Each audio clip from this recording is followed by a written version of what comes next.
Well, welcome to the podcast once again, and I'm very excited to bring on Francis Ford Coppola. Great to see you. Great to meet you. Thank you for the invitation. I'm a huge fan. I guess everyone is. Well, not everyone, but Well, everyone I know is. And I had a thought while I was driving over here. You know, I have twins, and my son is named Santino or Sonny. My wife insisted after Sonny Corleone. And then I realized my daughter, her name is Natalia. And then I realized your sister's Talia Shire, right? Talia. Is she a Natalia? No, my mother was Italia, which of course is Italy, and she then shortened her name to be Talia for her daughter. Oh, so it's not a Natalia. It's from Italia. I see. And we should talk about the new movie, and then we'll get into all sorts of other things, because I'm excited. Tetros, the new movie. Vincent Gallo stars in it. You wrote, you direct. This is your first original screenplay since The Conversation in '74? That's right. So 35 years? Wow, it's a long time. It's a very long time, especially since that was my original dream, was to be able to write stories and write scripts and then make them into movies. And what happened? Just the directing took off? The Godfather happened, that was a project that I took because we were broke and we had nothing to keep this dream of a little independent film company, American Zoetrope, and I was offered this book and I didn't really want to do it, and apparently a lot of people at that time were offered the chance to direct it, but those types of movies hadn't been successful in the last 8 years, and everybody turned it down, and somehow came to me, which is unlikely because I wasn't very important, but I was young, and I was a screenwriter, so they thought that sort of, if they gave me the job, I could fix up the script, and I was Italian descent, so they thought, well, if the movie caught a lot of flack about being Italian gangsters, that would be my fault. Right. Now, I think, was it Fog City Mavericks? Was that the documentary? There have been, that sounds like one of them.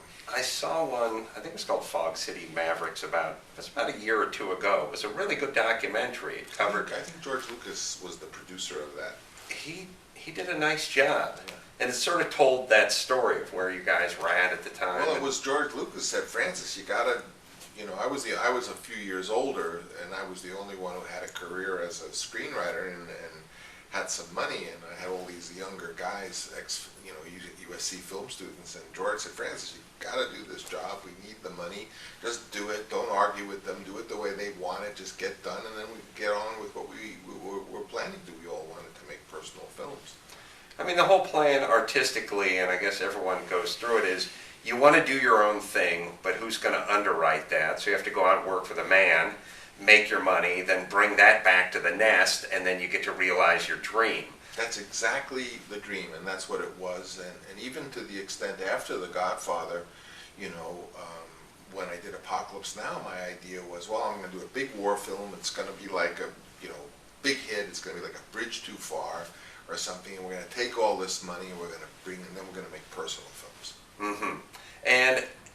But I mean, it's kind of nice because most people, most artists have to go out, dance for the man, make an ass of themselves half the time, get the payday, and then express themselves as artists. You get to go out and do The Godfather, and you get to go out and do Apocalypse Now, which is sort of pretty much having your cake and eating it too, right? Well, that wasn't the case. I made The Godfather, and then because I made The Godfather, I got to make The Conversation, which was the movie I was trying to make before I got the Godfather job that nobody would give me the money for. Then Godfather 2 was not something I wanted to do. I didn't feel that the story of The Godfather lent itself to being a serial. I felt the movie sort of said it all. Mm-hmm. But I had always been thinking of an original story about kind of taking a father and a son at the same age and having two parallel stories. And I just applied that to finally, when they just made me an offer I couldn't refuse, not just so much for the money, but for the control, that I didn't want to make executives the way I had. Yeah. So I did make The Godfather too, and miracle of miracles, it was also successful. And then I thought, well, now I have it made. I had, when I was young, I had 5 Oscars, all of this success, and I tried to make Apocalypse Now, and nobody would let me do it. And as you said, I went hat in hand, and I begged actors to come and with me to do it, and I didn't get anywhere. And finally, I just said, well, I'm going to do it myself, and I put my home up with the bank and everything else I had, and I went off and I financed it myself. Well, I saw Apocalypse Now, of course, but I also saw Hearts of Darkness, which is, in a way, one of the most enjoyable documentaries I think I've ever seen. It's kind of interesting that when you do a documentary about a movie, because sometimes documentaries are a little bit dry because they're about convicts that have learning disabilities that killed kids, and they're interviewing them from inside the penitentiary, and it's interesting, but somehow the subject matter is not that interesting. It's just an interesting documentary. But a documentary about the making of a film that you love is sort of, this is when the chocolate hits the peanut butter. It's the two things you love coming together. And I love that documentary. Your wife did that, right? Yeah, because it was my wife and she had access, and I would be there at home saying, oh, this movie is terrible, this is going to destroy me, this is the worst movie ever made, hoping that she'd say, oh no, darling, it's going to be wonderful. Instead, she'd say, 1 second, let me get my camera. Would you say that again? Right. So she definitely had a first-hand view of the suffering. And then the suffering for the movie was not only that, artistically I had taken the movie, I meant it to be just like a regular war movie with battle scenes and ultimately make a lot of money and then make personal films. But the film the war wasn't a regular war. And so as Right. I made myself be sensitive to the war and what I had learned about the war, the movie was getting weirder and weirder, and ultimately, the ending of the script wasn't going to work, because the ending of the script was like a big battle in Right. a very conventional sense. So I not only was like really terrified of where the film was taking me, I also knew that all the money that we were spending was ultimately my money and was going to come out of my skin. How much? What was the ultimate budget for it? It was $32 million, but that wasn't the horrible part. If you go back and do a little research, you'll find that interest rates on money was over 25%. It was a very, that was a period in American history where it was a very bad idea to have a big bank loan, which I had. Well, it was late 70s, early 80s. Yeah, now when they talk about unemployment, they say highest since 1982. And I actually remember going into the Home Savings and Loan in Studio City when I was about 18 in 1982 and seeing a T-bill, like a 2-year T-bill, got 19%.